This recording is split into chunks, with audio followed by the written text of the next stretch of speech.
Hello there, my name is Sebastian Straub and I'm the Principal Solutions Architect at N2WS. In this video, we'll talk about how to utilize the new AnySnap feature. AnySnap will allow you to import pre-existing cloud-native backups and import them into N2WS Backup and Recovery, allowing retention, archiving, and use of our single pane of glass in N2WS version 3.2.1. All right, let's get right into it. So the first thing that we need to do is we need to create a policy. With this policy, we will define what we want to import. And over here on the left side of the screen, we find policies. And the policy we're looking for is a brand new type of policy. You're going to create this one with this entry right here, new importer policy. So don't create a policy here on the left side of the screen. An import policy always starts on the right side of the screen. So when we select this policy, I can now give it a friendly name. This can be anything. And then which user is going to have access to this policy. And over here, I can also define which account is being affected by this policy. In the next tab over, we have import parameters. This is where we choose which range of backups or the date range we want to import from. And I can then easily make use of this and choose my start date. Here I can choose my end date if I so choose to do that. And here I can also choose the backup record interval, which means if you created more than one backup each hour, then in the regular install, in the regular import, we will only import the latest backup, but we can also lower that number and then grab all of the backups if you have prepared backups in more frequent interval than once an hour. And down here at the bottom of the screen, this is where we choose, well, which resources are we actually importing? And we do use a tag for that, plus a specific value. I already have a pre-made policy for this, so I can show you that as well.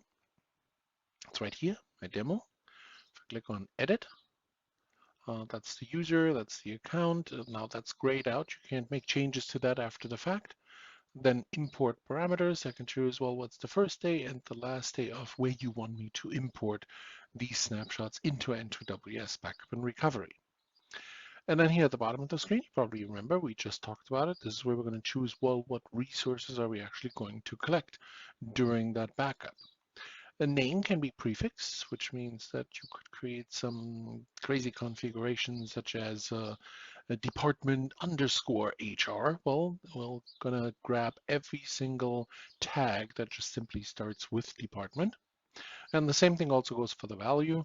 So if you have R&D lab underscore HR underscore sales, and then if we choose values prefix, we then select those snapshots as well. So once we have this this entire import policy done, as you can see in my case, I'm importing the data under S3 storage. We also later on have the ability to take the freshly imported backups and then archive them, because the archival is going to be a lot cheaper over a long course of time.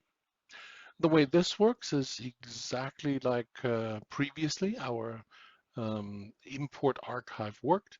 You choose, well, how many or how much data do you want to retain in S3 and for how long?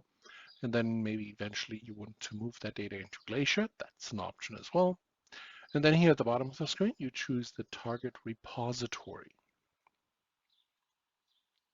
The target repository defines where are we going to look for that bucket, where we're going to archive the data into.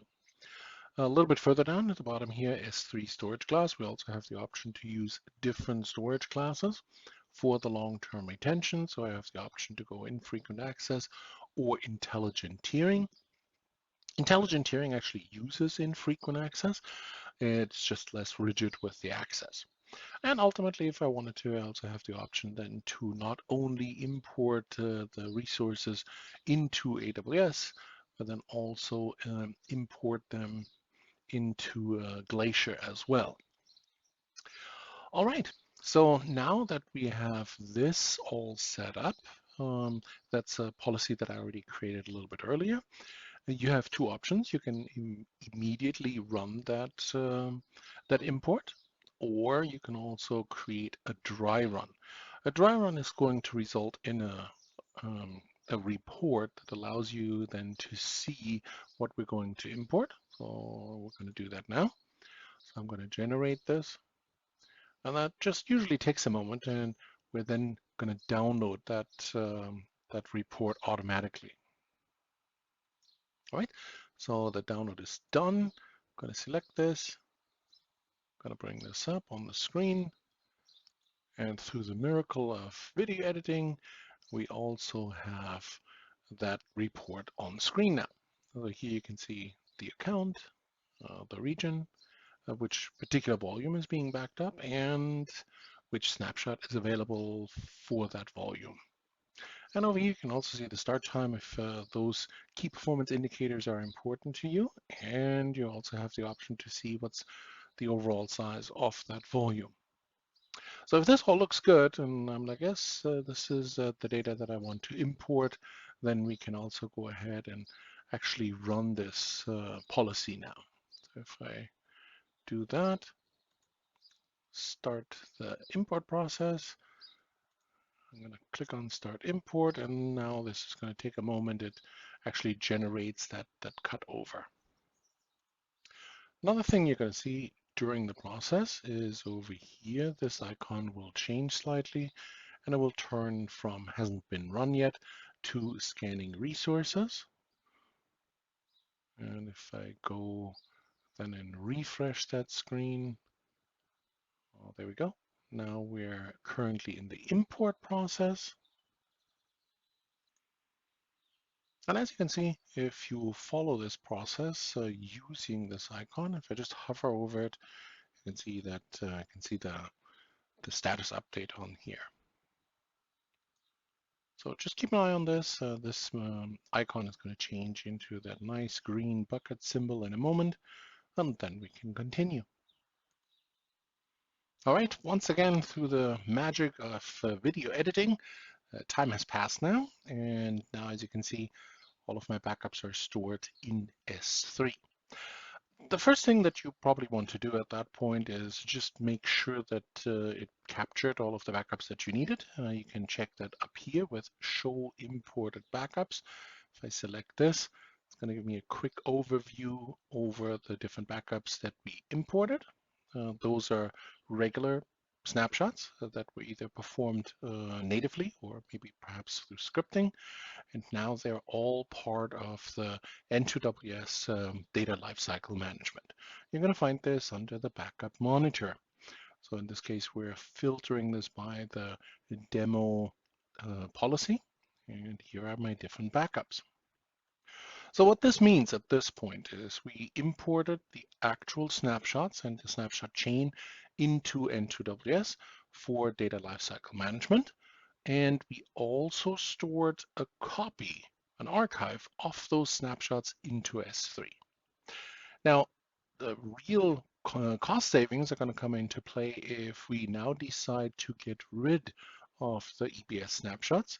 And at this point, I verified that my backups were imported, everything looks good, and then I can go ahead and delete them. All I have to do is go to my policies, the policy in question, and then if I select delete EBS snapshots, it's going to ask me, are you absolutely positive that you want me to delete those snapshots? So I'm going to do that right now. I'm going to select delete all, delete my EBS snapshots. And that just takes a moment when it goes out and deletes those entries now, these EBS snapshots. As you can see, once again, the icon has slightly changed. And generally that doesn't take a long time at all because it's just a few calls into AWS to delete those entries. And when that is performed, now we only have the data left in the S3 buckets. Once again, that icon will slightly change. So if we go to the backup monitor now, and then I'm going to filter it by that policy, the demo policy that we made. And there we go. Here it is. And now Here we can see that all the snapshots have been deleted, so I don't have to pay for those anymore. And we now have the data available in S3. The recovery of data that you imported works exactly the same way as you're already used to. You select the entry in the backup chain, you select recover, and well, it's going to give you then the usual recovery options that you have in N2WS. That's really all there is to it. I hope you found this video interesting. Just a quick starter crash course on how to use our AnySnap feature. Tremendously useful feature. I hope you enjoyed this, and I hope you're going to join me in the next video as well. Have a great day.